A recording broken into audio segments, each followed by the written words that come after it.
Hey guys, the Fazbear Reviewer here. Today I'm going to be reviewing Transformers Power of the Primes Deluxe Class Dreadwind. So yeah, this is the first Deluxe Decepticon we're going to be getting in this wave, which is interesting because we've gotten 3 Autobots already, ironically enough.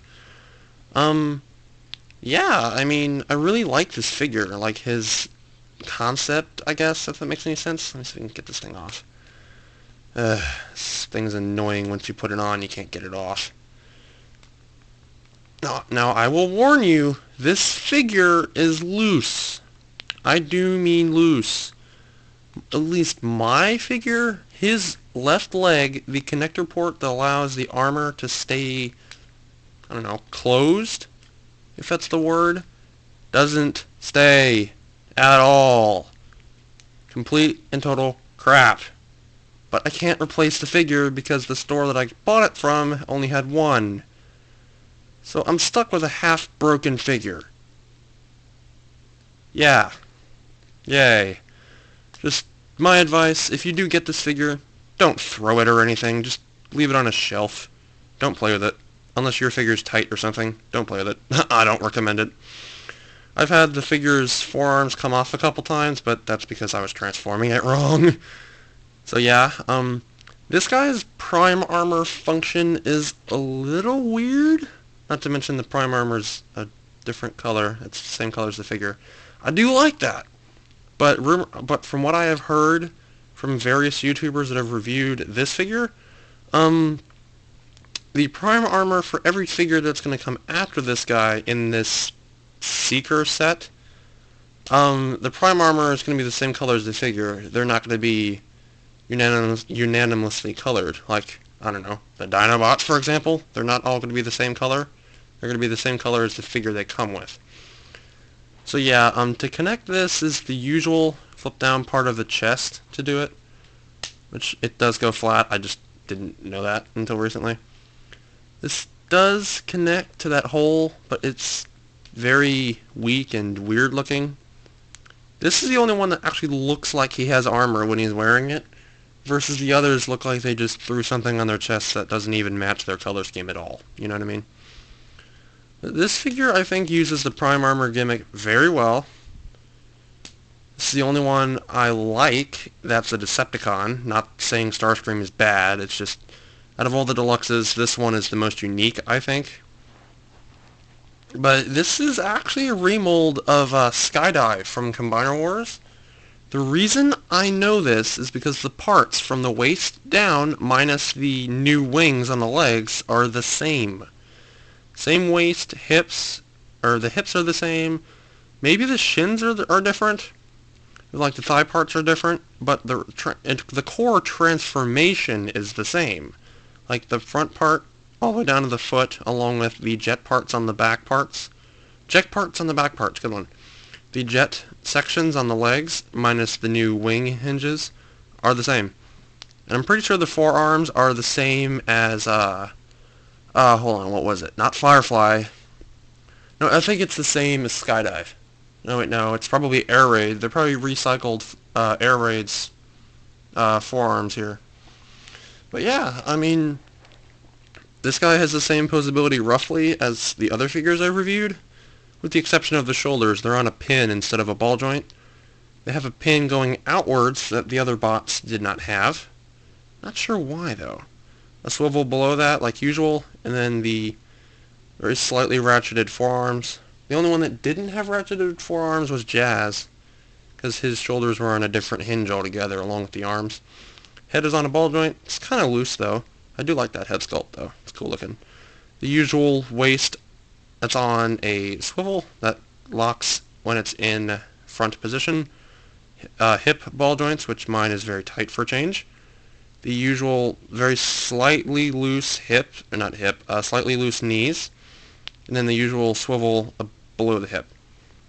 So yeah, let's go ahead and get into transformation, and then we're going to go ahead and do limb modes. The first part of the transformation is just like Skydive. Nothing new, per se. It's the same couple parts of the transformation are the same. I kind of wish they changed it a little bit, you know what I mean? Now for the arms, you got to make sure they're completely straight. Otherwise they will not peg into the legs. Trust me, I know. I've done this transformation about a dozen times now. This is where it gets a little bit interesting. In the box, his wings were around, but you can't do that unless you're doing the arm mode. So yeah, the only reason I'm bothering to review this figure is because, one, I have it, and two, I can't get a new one anyway.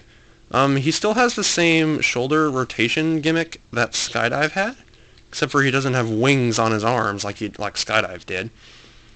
Go ahead and do the usual, close the compartments on the legs, and the hands will peg into those panels. I do like that feature.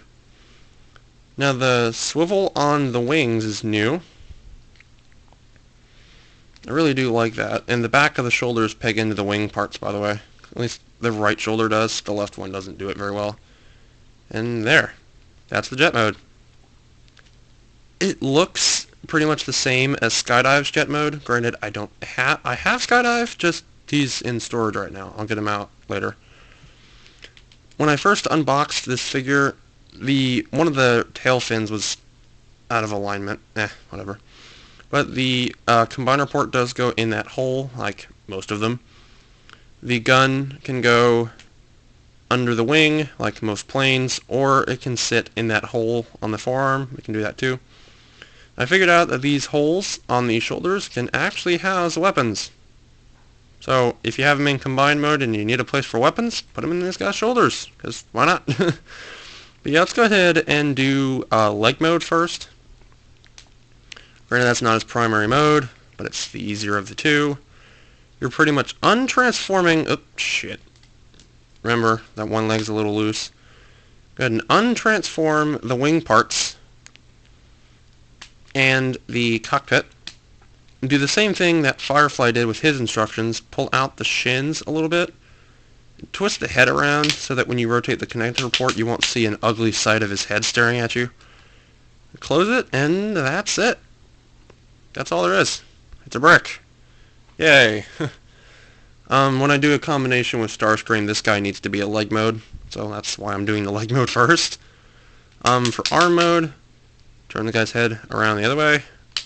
Do that.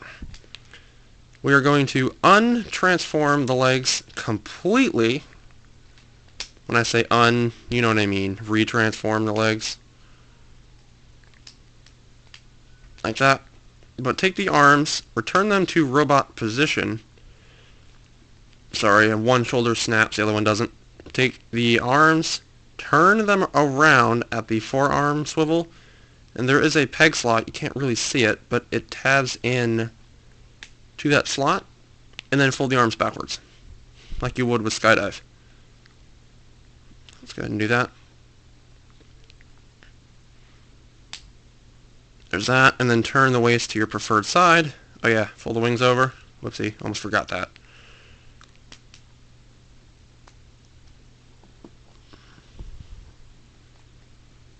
And then that's it. There's the arm mode. And you can do the thumb thing I told you in Slug's review. But yeah, there's the arm mode. Not too bad. I like it better than the leg mode, but I might use this when I try and create King Starscream. Yes, it's a combiner. Deal with it.